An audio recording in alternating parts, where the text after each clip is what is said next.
Here? That's good.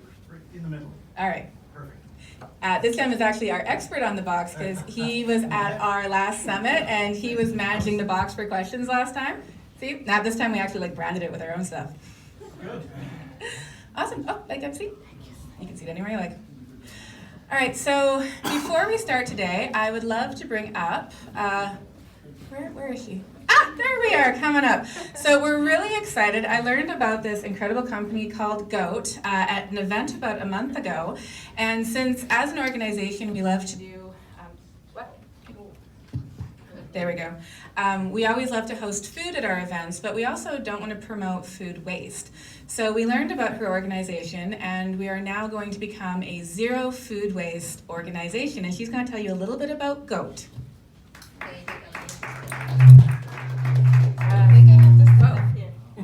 There we go. Step away from the speaker. Good.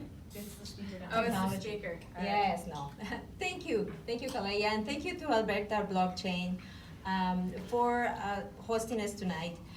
We are, like Kalaya, very concerned about the environmental consequences of food waste. For some of you that you may not know, Canada wastes $41 billion of food annually. And the environmental consequences of it is the greenhouse emissions that come with it, to the point that food waste has become the third largest contributor to greenhouse emissions in the world. So we always think that as big supermarket chains, the ones responsible for food waste, but guess what? We are all guilty of it. So when we have events and they are putting this amazing catering and food here, at the end of the night, if we don't take food away with us, that food has to be thrown away. So what we are offering tonight is the possibility for you to purchase a $3 container and take those amazing goodies to your house for your kids or for a late snack tonight. And with the proceeds going towards the brown bagging for Calgary Kids, that is a great organization that the consortium is supporting. It's super easy. You just have to download an app that is called Goat Share or Goat Generation app. Sign up, purchase the container, and we will have the containers on the back so you can take food with you. So our goal tonight is to have that table in the back empty at the end of the night, and we will need your support for that. Thank you. Thank you so much. So we'll be doing this at all of our events in Edmonton and in Calgary, as well as our big summits and symposiums to really encourage not having any food waste. We really try hard, like when we pick the food choices and we lay out the table, that we're picking things that we know people really like to eat to minimize on the waste already. But we still always end up with stuff at the end of the night, and the group of us will literally just sit around the table seeing what we could actually like put in our mouths, so that there's like less going into the garbage. So thank you guys so much for coming to the Alberta Blockchain Consortium. We're trying something new tonight. So last year we did a lot of presentation style events. This year we're actually going to be teaching a class. And before our class, we always like to talk a little bit about who we are and what we do. So our Alberta Blockchain Consortium was actually founded by one of the most incredible women I've ever had the pleasure of meeting. Her name was Suzanne West. She passed away in 2017 before she could have her dream of the Alberta Blockchain Consortium really realized. And the goal of this organization is to truly do like education and advocacy towards Alberta's technology sector, teaching like the business cases for why this technology is actually going to move industries forward, like our energy industry and our agriculture industry and our logistics industry. There's a lot of value to this technology, but we can't move it forward unless we all partner, come together, understand what it is, and then encourage businesses to look at it. So that's a big part of who we are and why we're here. We host events every month in Calgary and Edmonton, and we also put on very large events every single year. So we put on the Alberta Blockchain Summit, we put on Alberta Blockchain Week, and our Alberta Technology Symposium. I just want to say thank you to all of our incredible sponsors, or corporate members, sorry, because we couldn't be here without them. They're the reasons why we're able to host our monthly events for free. We want to make sure that when you come, you feel that we're offering you value and offering you education. So we'll always strive to make sure that our food can be free, that our wine can be free, and that you get really great networking out of our events. And these are the people who allow us to do that for you. So So one of the events I'm really excited about that's coming up is our Alberta Technology Symposium. It's happening April 15th and 16th in Edmonton. It's our second annual one. We have Rex Murphy coming in as a keynote, and our whole goal with this one is actually just to unite Alberta's technology ecosystem. We partnered with Alberta IoT, we're working with Amy, and we're bringing and showcasing how machine learning, IoT, and blockchain technology create a holistic solution to drive business value forward for all of our major industries in Alberta. So it's going to be a wonderful event over a 2-day period, and as always, we do something for social good. This year, we're actually doing a silent auction at our evening gala supporting the GMB Cancer Research Foundation. That's the cancer that Suzanne West passed away from, so 100% of the proceeds that we raise at that event get donated in her name to help support the research so that other people we don't have to lose so many from this horrible cancer. So one of the other things we always love to offer at our events are enter to win prize draws. So if you notice over there at our little table where it says B, you can enter to win. So the first prize is you get to win a free month of co-share space. So this is a co-share work environment. We do have a lot of wonderful companies that work with us here. And to promote our co-share work environment and support all other companies who'd be interested in having an office space downtown, you can enter to win a free month at our space. And our second prize is a free ticket to the symposium, which is worth $400. So we'll be drawing that prize about 6:45 tonight. So after the class, if you guys want to go enter to win, please do so, and then we'll be drawing twice. And please let us know which or both you're interested in. Yes, very, very true. Just write on there if you're interested in our co-share, if you want to come to our event. All right, so I have to say I'm a little nervous. This is the first time we're teaching a class because we've always done panel sessions, and it's really easy to moderate a panel because all I have to do is ask questions and put smart people in the room and they have to answer them all. So this time we decided to try and offer a different style of value and try and teach a class on blockchain for business. I know a lot of people are curious about, one, what is the technology, and two, what would a business even do with it? Because a lot of businesses actually don't need it, right? So educating on who would actually need it, why it would offer value. And my lovely co-presenter here, who has told me he's just going to give funny commentary for the majority of this, or maybe slightly heckle me, is Dave Bradley, who is our Director of Technology and co-founder with me of the ABC. All right, so we're gonna get into it. So please just be this is our first time. I hope you like it, but don't judge. All right, so a little bit of what you're gonna learn tonight. We're gonna give you a little introduction on what blockchain is. Then we're gonna go into a bit of the challenges of the business growth for it. We're gonna go into applications and the sectors. We're gonna talk about some industry case studies, so learning about companies that are actually doing real things in the space. Then we're gonna go into some of the opportunities with it, a few of the obstacles, and then what are some of the future developments. So we'll get into it. Introduction to blockchain. All right, so what is a blockchain? Basically, a blockchain is a database. There's nothing really magical about it. But this database is decentralized. So what does decentralized mean? When you look at a company like, say, Royal Bank, all of their data is owned by one company. It's centralized. They own their own servers. They access their own data. When it's decentralized, it means it's actually the information is spread across multiple computers, across multiple counterparties, and a lot of people have access to this data if it's a decentralized, transparent system. You can have permission-based systems, you can have restricted-based systems, you can have open source systems, kind of like Bitcoin's blockchain, where anyone can have access to it. Or you can have a closed system for a supply chain where only the key players in that organization have access to it. It's immutable. So if you add information into this ledger, you cannot change it. So it's also very, very important that you know what information you're putting into it. So in that case, you don't want to put bad data in because then you're just going to have incorrect information in your ledger at all times. So very, very conscientious what you want to put in there. If you do have a system where you allow for changes, there will be a permanent record of any changes that have been made to that ledger as well. And then you have transparent. Transparent just means everyone can have access to it. It gives better safety. I'll give an example of that one. If you have your paycheck and you're going to Royal Bank to put your money in, and you say, I put in $1,000, the only one point of contention you have, if there's a dispute with that and they come back and say, no, you only put in $900, is you can only go to Royal Bank because they're the only ones with access to that information. But if it was a shared database between Royal Bank, Scotia, TD, other ones, if you had a dispute, you could go to multiple parties to figure out exactly what happened. There's transparency, there's more access to that data. It gives customers more assurance about what's actually happening.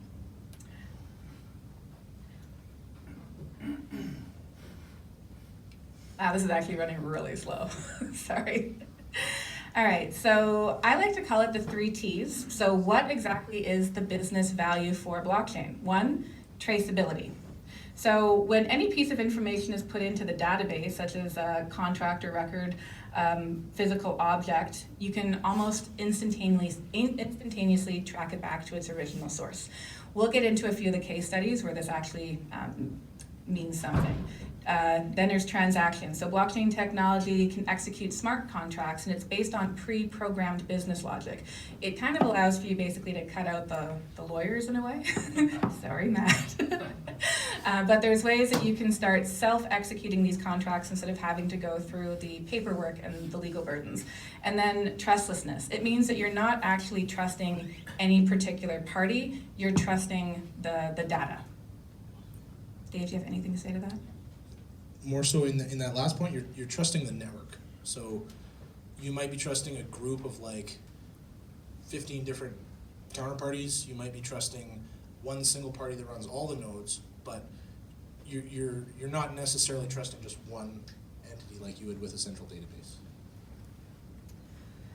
So one thing I really love about Deloitte is they do these incredible surveys, and they put them out every so often. So the most recent one that came out with Deloitte is that 95% of companies are actually currently looking at investment into the space.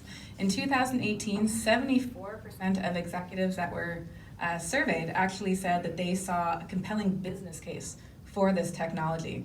34% were interested in how they could actually deploy this. And my favorite is the last one, consortiums. The one thing that blockchain is really, really good for is bringing a lot of people to the table. So consortiums are very valuable, and we're actually going to go through a few of them that exist today. So on top of just being like the Alberta Blockchain Consortium, they have very industry-specific consortiums, ones for like oil and gas or ones for agriculture, etc. So we are still in kind of like very early stage. Like this came out when Bitcoin was introduced back in 2009, so we're only in about 10 years of development. And it actually takes about 25 years from concept to mass adoption. So we're still very early into it. It's still very much a buzzword. There's a lot of research and development going on in this space right now, and we're still waiting to see where the most compelling use cases are. And these are some of the challenges to the business growth of the sector. I really should have sped this up. Okay, so, well, we're all from Alberta. We can recognize economic headwinds. There is quite a fair bit happening in Alberta right now. From 2014, when we had the recession in our oil and gas sector, the fact that we haven't fully recovered from that yet, increasing regulations, as we saw in the last election, we're not exactly being incredibly supported on a national level for our major industry resource sectors, from minerals to energy. We have declining GDP growth, so we're not going up. And right now, Alberta is actually facing one of the highest levels of unemployment across Canada. Amazingly enough, we actually beat out east in like Newfoundland, where they used to come here for jobs. Now we're going out there. That's scary. So all economic sectors have to go digital.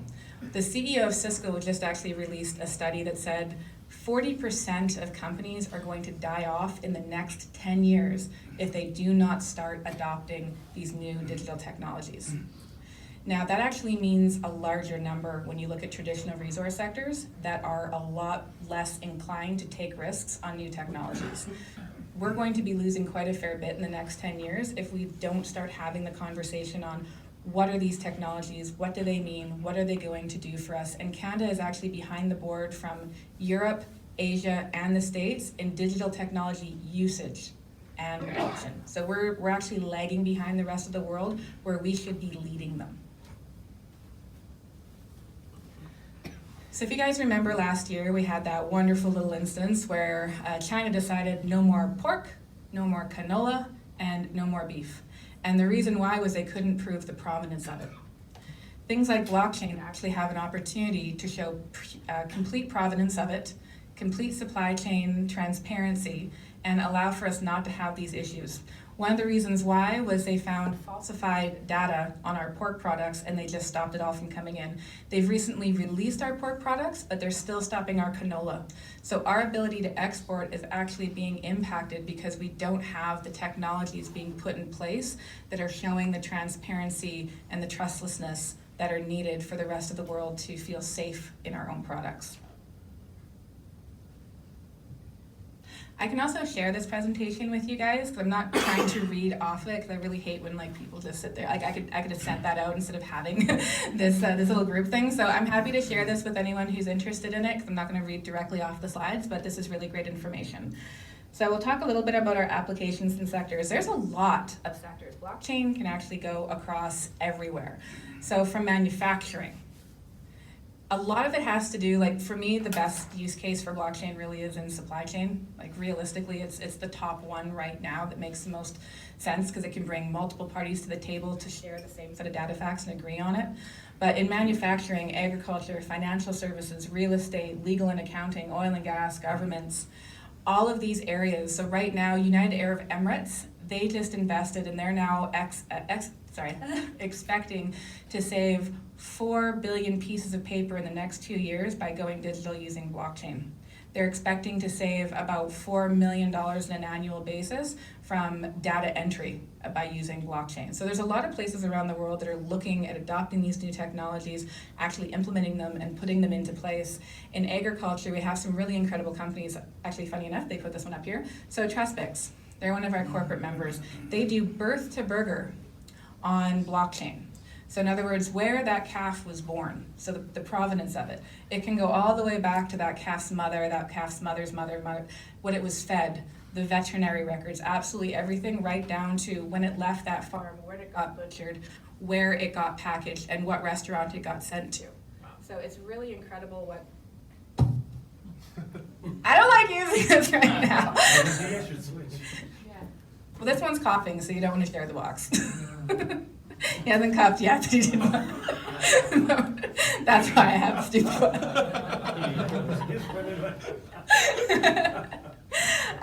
Oh God, what was I even saying? Okay, so in other words, a lot of different people can come to the table and share that really valuable information on the provenance of something as simple as cow. But it can be used in any aspect of agriculture, which is fantastic because as a consumer, you want to know where's your food from? You want to know what's been put into your food. Is it Frankenfoods? Like a lot of people are becoming more consciously aware of GMOs and all these other things that have to do with it. You know, food that comes out of China that's being, what are they called? Virus, yes, viruses. I've been hearing a lot about that in the news today. Could you imagine if you had a blockchain to track all the sick people? It's like, well, you were there. But in other words, these are all the industries that can be impacted by this technology. They're actually estimating that blockchain will be an industry investment of $1.3 trillion by 2030. That's nuts. That's a lot of money just in 10 years. So if you're a startup in the space, like, good on you. I really wish this wasn't doing this. Okay, so these are 3 areas of it. The first 2, so distributed ledger technologies are kind of like the foundation of business blockchain. And smart contracts, again, they're basically contracts that get automatically executed based on pre-programmed business logic. The last part on tokenization is one that the ABC doesn't really get into or touch a lot, mainly because there's a lot of ICOs in the space that account for illegal securities offerings, and they're trying to incentivize people to use their network by giving them rewards within their own token. Based on that, we don't really go there in terms of working with a lot of companies in that space, just because regulations are still a little cloudy with it. There might be people that have like the best of intentions and really solid use cases for it, but that's just one area where we recognize it's a part of the application sector, but it's just not a part that we focus on too heavily unless we're talking about anti-money laundering or stable coins or legal compliances around the space. But we do entertain and deeply get into DLTs and smart contracts, which are kind of like the core aspects of what blockchain has to offer. Anything to say? Yeah, just to explain those, like DLTs, it stands for distributed ledger technology. A blockchain is a kind of Oh, that was me. Oh, Sorry, a my blockchain is a kind of distributed ledger technology, but really any kind of ledger where you're sharing the same Who information put that? Did you put that right there? across a bunch of different parties. And so technically, like Google Sheets is distributed ledger technology because you've got a ledger that you share, and so you could build 90% of the functionality of most blockchains in a DLT, but the large industry ones like Corda or Hyperledger get a lot more sophisticated than that. So smart contracts, the next one, is just the ability to self-execute business logic, or any kind of logic, but it's most useful if it's business logic. That's not a concept that's unique to blockchains at all, but it is a concept it was invented by Nick Szabo, one of the early Bitcoin pioneers, and it's one of the most useful ways that anyone has used blockchain thus far. Right, I'm also going to apologize for the heat in here. Our building tends to like shut it off at around 5 o'clock, so it might get a little hot, and I'm sorry about that. All right, so end-to-end along supply chain. I should have actually brought one of the little pointer thingies out here. Okay, so in terms of a private blockchain, I'm not a really big fan of like private blockchains because it's kind of like your company could use Google Sheets as effectively as it could use like something as encumbersome as blockchain. So realistically, if you're a private company, don't bother. But it basically allows you to kind of have a immutable database that you share amongst yourself and maybe like one other retailer, sorry. And then when you're extending it along, so maybe the person who's logistically bringing it to you so you can track your shipment better. There's some new things happening in geospatial. They're calling it geo-blockchain, or they're calling it proof of location, which is really interesting. So you have like immutable data telling you where your items are at all times. And then if you want to go all the way from end to end, this is kind of that conversation I was having around birth to burger. So all the way from where it was raised on the farm, to where it was processed and packaged, to where it was distributed, to where it went to, like say a Safeway, to all the way to getting to your home, right? So being able to track that. So if you're the customer, potentially you could scan a QR code on your piece of meat and it'll tell you everything about Bessie that you just ate, or that you're about to eat. Maybe that doesn't sound great. Any other name you might want to have for a cow. But this doesn't just mean in agriculture. So imagine like valuable goods, right? So if you're a big fan of like Louis Vuitton, I don't know about you, but everybody has Louis and 90% of it's fake. And if you're someone who really likes your like high-end goods and you want to know, hey, no, this is a real Louis, right? You really want to know that? Well, there's companies that can use like IoT, RFID chip technology, use that with blockchain, and along the entire supply chain go, by the time it gets to you, you can scan it and say, oh, it did actually come out of the Louis Vuitton store. Now, maybe you could take it a step deeper and be like, oh, wow, like they're not really paying their employees very well, because now you're seeing like where it's actually coming from and why would you spend so much money? But those are the kind of things that can happen with it. Other examples are like, say, in the music industry, people end up creating like a really beautiful tune or a beat or a lyric or a song, and next thing you know, they're in court because somebody else is using it. So if you're able to take that piece of music and put it into a distributed ledger, you'd actually have the ability to prove with a timestamp, I did it first.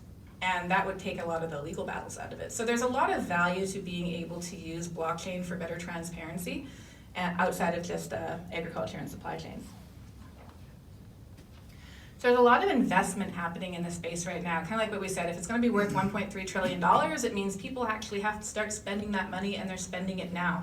So in the banking finance industry, there's already about $1.1 billion that's been spent on just looking at the technology, just trying to figure out what it is, how it's going to impact the finance industry. And then the next one would be like manufacturing and resources, and that's probably the second largest investor right now. And then distribution services, this is accounting more for that supply chain, with $642 million, and this number is probably about 4 months old, right? So it's the most recent number we were able to come up with. And then public sectors, this is where the governments are looking into it. A lot of governments are looking. There's not a lot that have been really moving forward with it as of yet, but definitely a lot of research and funding into that research. So this is what I was talking about when we talk about consortiums. So blockchain really is a conversation starter. If you're a business and you're looking at blockchain, the first thing we're going to ask is like, what kind of database are you using? How many people are you trying to bring to the table? And the nice thing about it is also being able to bring a lot of people to the table, kind of like yourselves tonight, having consortiums, having a lot of people with different ideas and different businesses all wanting to come together. That's kind of like the best part about this technology. It's opened up a whole new conversation. And you're able to get into consortiums that are actually very specific to the industry that you're in. So they have the oil and gas blockchain consortium, and they're working with Calgary's own Guild 1 right now. They're doing balloting on blockchain, and the very first oil and gas blockchain transaction that was executed in the entire world actually happened in Calgary through Guild 1 and ATB and Now Resources. So we have a lot to be proud of because we are being pioneers in this space, and consortiums like that allow for some of our companies to be able to get picked up, and now he's doing things in the States. And in the agriculture ones with IBM's Food Trust, you have all these different companies coming to the table trying to figure out how to create better transparency, how to cut down food recall times, how does blockchain impact us, and then even in insurance. There's a lot of opportunity for blockchain to impact the insurance industry. So there's a lot more consortiums than this, like ABC is one of them, I didn't list it there, but it's just, again, it's a great way to open up a conversation, and if you're in a specific industry, there's also like other places that you can go to learn more. So we're going to get into industry case studies. We're actually going to show you businesses that have executed and used this and are making money at it, because that's kind of what you want to do if you're going to use new technology. There has to be a business case for it. So one of the first ones is a company called Travelport. So they actually have about 83 billion in customer spend that goes through their website. So what they are is kind of like a travel agency, kind of like Travelocity. Like if you go and you book your flight or your hotel or whatever through their platform, they end up getting a commission based on that. So if you have that, transaction settlement times for businesses like this are actually pretty long. Like if for WestJet to pay you commission off of somebody who actually like booked a flight, it could take you 3 to 6 months. And for companies that are in the space, nobody wants to wait, 30, more than 60, 90 days to get paid out. So being able to use blockchain and have that immutable data to prove this person bought this or this person refunded this, any of that kind of stuff. So they design this and they're able to use blockchain to track and provide their full history, which is fantastic. And their speed, they're able to actually speed up getting their commissions, right, which is very encouraging for a business. And then digitization, so moving forward into this new digital world is actually helping them because they have something over their competition. They can actually grow because their money's coming in sooner. So this one's really interesting, and it's in an industry that I wouldn't have even thought of. So this isn't Dave's favorite case study, but it actually is. It's mine. I was like, why did we talk about this one? So one of the things that Walmart did in Asia was they were able to take their food recall times down from 6 days to 2.2 seconds. Now, the kind of money that means for a business is huge, but for me, what it means for human health and safety, I don't know about you, but I have kids at home, and I'm still afraid to buy maple leaf because someone died off their chicken, right? And it's like, that chicken was tainted, and realistically, they should have known where that was and what store that went to and taken that off the shelf before anybody got sick off of it. But because of how the supply chain works right now, it's very, very broken. It means, like, if you're Safeway, you have to go back to whatever truck brought it to you. And then that's paperwork. That's a separate company. You don't have access to that database. And before that, you have to go to the processor. And before that, you have to go to the farmer. You could have 6 different points where you have to check that data, which is why it could take up to 6 days. Now, what it also means for companies is millions of dollars. Only 5% of companies have about a $100 million hit over a food recall. But you can actually save a lot of money. Small ones are on average about $5 million. So when they have food recalls and they can't trace it back, they lose a lot of money. But if you use blockchain, you'd be able to figure out right down to exactly what package, where it came from, and even what quadrant of land that it was, produced on. So it impacts your bottom line, it impacts human health and safety, it impacts businesses, and Walmart in Asia is looking to be 100% on blockchain, not just with their beef products, but with all of their products by the end of 2020. So it should be very interesting to see how that moves along.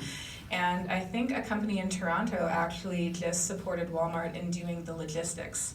So in executing one of their blockchains for transportation and bringing about 20 different counterparties to the table that all deliver product to Walmart. So Canada's doing a lot in that space. Anything to add? Yeah, to explain why I don't think that's a good use case at all. To explain that, and it also in a roundabout way explains what blockchain is good for. So in this case, you could do all of that stuff with a database. And in the case of Walmart, Walmart's a big enough entity that every single company that they deal with will do whatever they say no matter what. So they could force every single company in the whole supply chain to all use their database. And we'd all be better off if we were all on one database. That'd be the simplest thing in the world. But that's in any situation, in any supply chain where you don't have one massively dominant player like that could force everyone, we're not going to be on the same database. And so that's where the blockchain technology can be useful sometimes, is in a situation where you have all these disparate players who are all on different kinds of databases, and no one can convince all the other people to switch to their database. Putting a blockchain in the middle of those can be kind of like this middleware to get all of the different pieces to talk to each other. So that I find is much more useful. In this case, it's like they're just chasing the buzzword, and somebody has sold them the fact that this is a great idea and they have too much money to spend. Okay, but 6 days to 2.2 seconds is still really fun. Well, so here's the thing. You could do that, like 2.2 seconds is a pathetically long response time for a computer. Right? It just is. You could do this and it doesn't matter the difference. You could do this in a fraction of a second for like a tenth of the cost But it if you use was the 6 database. days. Imagine how incompetent their system was before Yeah, this. so it is better. It is better that they upgraded their database, but We're this is gonna not the move best on. way to do it, I would say. See, and y'all don't always have to agree. It's still one of, yeah. Oh, I'm gonna have to throw you the box if you want to ask a question. Just fine, I've got enough Okay. voice. So is the solution that Walmart has adopted, is that a private blockchain or is that public? Yeah, it's going to be a private blockchain, Right. and realistically, they're going to control 100% of the consensus on that private blockchain. So it is really just a fairly inefficient database. Is what Have they they're legally running. separated the entity managing the consensus from the business? Yeah, I don't know that that necessarily matters. It's more like a matter of if it was functionally separated, and so if Walmart had taken all of the different players in their supply chain and given them equal weight in a consortium managing the consensus on the blockchain, that might make some sense. But there's no way they're going to be like, yeah, let's give most of the control to everyone else. Sounds good, thanks. Okay, fair point. I just still pretty freaking cool to go from 6 Yeah, days and, to 2 and seconds. I guess the other point there is that like sometimes blockchain as a buzzword can be useful just as the buzzword, because in this case they moved from something that sucks really bad to something that's not that bad, right? And so even though it's not the best way to have technically done it, it's better than what they had before. But like so. I said, it's a conversation starter. It's what is your database? Yeah. Clearly their database was frickin' incompetent if it took them 6 days. But the fact that they now upgraded it is fantastic, because it actually means something for you, and it means something for me too. I'm actually going to go into another one besides just the agriculture. So IBM actually developed a blockchain that you can use for shipping and logistics. So say like right now, and by the way, thank you so much for this lovely gift, it's delicious. Right now, if I wanted to take a bottle of whiskey and send it to China, I'd actually have to, somebody would manually enter this information in over 300 times. I don't know about you, but if you've ever played that game Telephone as a kid, you'd say something like, Mary went to school, and by the time the other kids said it, it was like, Bob is a, actually no, I shouldn't, that was what the word I was gonna say. Bob is dead. I won't tell you what I was about to say. But understandably, when you constantly are trading over, or you're passing over information, human error is a big part of that. So if you're putting in data, next time you use the box. So if you're putting in data like 300 times, there's a lot of opportunity to have misinformation somewhere along that chain. So what IBM did was they developed out this entire network, and they de-risked the front end and said to you, if you want to send this like bottle of whiskey over to China, you can use, for just like a small percentage of the total cost of your goods, we'll put that data into our blockchain one time, and we'll move that exact data all the way through all 300 points. Right now, about $4 billion in not just theft, but in like criminal activity happens through shipping and transportation, because of the fact that you have so many opportunities to put in misinformation, false data, take products, but this way, if anything happens along that supply chain, like if the weight changes, if the size of the container, if anything like that changes, you'd be able to know where it happened. So it might not be able to like make sure that your whiskey gets to China, but at least you'd have a lot better information on its entire course, right? Which is also where geospatial data kind of comes into play. But for this one's really cool as well. So I don't know if you can kind of see it in the back, but on that cow's ear, it has a tag. All cows have tags, but this one is an IoT device that's on it. So what they've been able to do is they're using an app where you can actually scan the QR code on the meat, and it'll tell you the exact provenance, everything that's happened on that cow, which is, to me, really freaking cool. So you have certified origins, you know exactly what happened. So if it's like a Wagyu beef, because you know, anyone could probably tell you your food is something and you're just hopefully believing it and you're still eating it. But if you really want to know what it is, if it's a, you know, premium cut, being able to show that transparency and prove it, it means something to the customer. It simplifies the shipping and enhanced RFID. So all they have to do is scan the RFID and the information goes automatically into an immutable ledger. All of the vaccination history, everything goes up in there. It cannot be manipulated, which is another thing that's really good if you're going to be exporting and shipping your products and you want to prove that you have a higher classification of beef. Frickin' hell. All right, moving on. Obstacles and opportunities in the space. All right, so the value cases for it. They have proven track records of lowering operational costs to businesses. That's a big plus to it. Technology has demonstrated an ability to track products to their origins in seconds. Again, my Walmart case study, not his. And smart contracts can streamline transactions by fully automating the process. But some of the challenges to adoption. One of the challenges is the main benefits is scaling. Right? Trying to get it to scale where you can do multiple transactions that can speed through pretty quickly.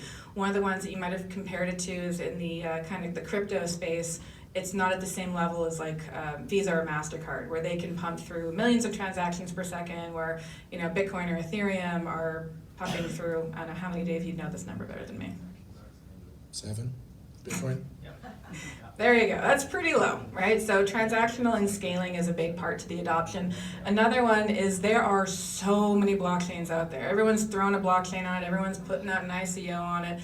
Like, you have so many to choose from. It's kind of like it's screaming at you. You have no idea where to go. You have no idea what to do with it. You have no idea which one's actually going to be the winner at the end of the day.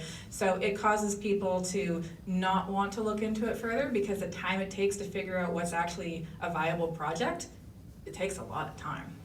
And then the other one is in the financial service sector, regulations. People are very confused on what this means, especially if you're getting into the token economic side of things. Where are we going with AML? Banks will not accept you if you're a crypto company. So there's quite a fair bit in the financial services sector that is also causing slowness to adoption. Anything to add there, Dave? No, I think that's good. All right, so future developments. And after this, we're actually done our class. And you guys have been so well behaved. Thank you so much. So some of the future developments, it's basically going to automate a wide range of business processes, which is pretty incredible, into payments and contracts and data management. What it can do in the oil and gas sector, they're actually estimating that a full adoption of blockchain would decrease their operational costs by 20%. That is massive. The amount of money that could save for oil and gas companies, because they have these insane reams of data. And right now, it's still very manual. It's actually still very archaic how a lot of them are doing their data processes. Industries like manufacturing and resources, healthcare, like imagine your healthcare data, you only have to enter it one time and then just do minor updates. Like, I don't know about you, but if I go to a chiropractor's office and then this doctor's office and then that specialized office, I have to reinsert my data all the time, and then somebody looks at what I've written on a piece of paper, and then they are manually entering my data. And no one's actually getting a holistic look of what the heck is happening with me, because there's just so many points of like data error that can go in from me not remembering something that happened and I didn't write it down, to the person that has my data not entering it correctly. So being able to have like a single point, and again, this would be restricted because of course there's all these privacy things, but a single point of access so doctors can see your entire medical history, that would be pretty incredible. Like, to me anyway. And then tokenization and digital asset marketplaces will enable companies to more cost effectively raise capital. We'll see on that one, but that is one, that is an option. So future developments. One of the things at the ABC that we like to look at is, I don't believe that there is ever going to be one technology that's just going to, like, you know, fix everybody's problem. It has to be a holistic approach. If you're in the agriculture space, you need IoT. You need to capture that data. And then if you have reams of data, you have to clean it and augment it using machine learning. And then you're gonna store the correct data that you want on your database. So we are working, we've already partnered with companies in like Alberta IoT. We're working on partnerships with machine learning organizations because these technologies combined create amazing solutions for companies. So this was our presentation for today. Thank you so much for listening. And again, please don't forget to enter to win if you're interested. But if you have any questions, I will be tossing around the box. But if you stand up, I have less chance of hitting someone in the head with it. I've got a loud voice. Nobody wants me to throw the box. I love this. No one wants you to throw the box. So in the 2020 hypercycle from Gartner, they talk about practical blockchain. Why are they making that distinction? Well, because I think there's been a lot of impractical uses for it. Like, I don't know about you, but I've seen a lot of funny stories like, oh, I want a blockchain, I'm gonna paint it mauve. Like, people don't understand what it is, and they haven't spent enough time learning about it, and then people think blockchain's just like Bitcoin is just for illegal purposes. So if you're looking practical, a lot of what we've talked about today, those are practical blockchain applications, and they're trying to make better clarity in the space when they talk about that. So differentiating it from that sea of sauce that you have out there. Practical use cases are in the supply chain, very, very specifically. Some in financial services sectors, some in manufacturing, some in logistics. But there's a lot of useless blockchains out there that just do not require to exist, period, besides somebody trying to sell you a token and make money off of you. Yeah, if you're just trying to replace your database for no reason, that is an impractical blockchain. So you didn't mention the effort around identity blockchains. Identity can be useful. That is an unsolved problem. Like almost every single blockchain system that's attempting to build something fairly decentralized has like an unsolved outward pointing arrow to we need identity, right? And so it's a very hard problem, but if someone ever gets a fairly decentralized identity that cannot easily be stolen or compromised, that'll probably be pretty useful. The big question is like, a blockchain might be a good way to do that, but a secure database run by a couple of trusted parties might be a better way to do that. Yeah, cheaper too. Any other questions? Yep. This one, it's okay. It's regarding the patent. Have you heard any issue with on patents? Because I see many companies, they're literally just printing ideas, patent. So, before it was kind of hello world examples. Patents are really stupid, first of all. Okay, maybe you should clarify Yeah. that particular statement, because patents are not stupid. I have some myself. Yeah. But there are people trying to patent things, like patent pending. They're just kind of throwing it out there so they can claim prior art on things that really can't be patented, right? Like, Yeah, you have a couple different like strengths of patent, right? You have patents that have been filed, patents that have been accepted, and patents that have been defended in court. And there are no blockchain patents that have been defended in court at this point. yeah, and patents are technically like a license to litigate if you really think about it. It's like, I did this really cool thing, and I don't want anyone else to do it or make money off of it, but realistically, you can only hold a patent for about 20 years. And after that, anyone can come out with it. Like 3D printing at one point was patented, and it was gonna cost you like $10,000 for a machine, and now anybody can buy one off eBay for like $500 and build their own whatever, right? So there's a point where patents have a value, and it's usually for companies that have spent a lot of money in research and development and have a product that they want to sell and they want first market advantage, but you're going to spend more money defending your patent and then having people to constantly monitor anyone who's trying to do things with your patent. Like, it's just, it's encumbersome, so, but they're not stupid, but they're expensive. In blockchain specifically, many of the prominent networks or protocols are open source. So you can't really get in trouble with patents because they're under the MIT license, they're open source, you can just use them. It's very strong in blockchain. There's a fair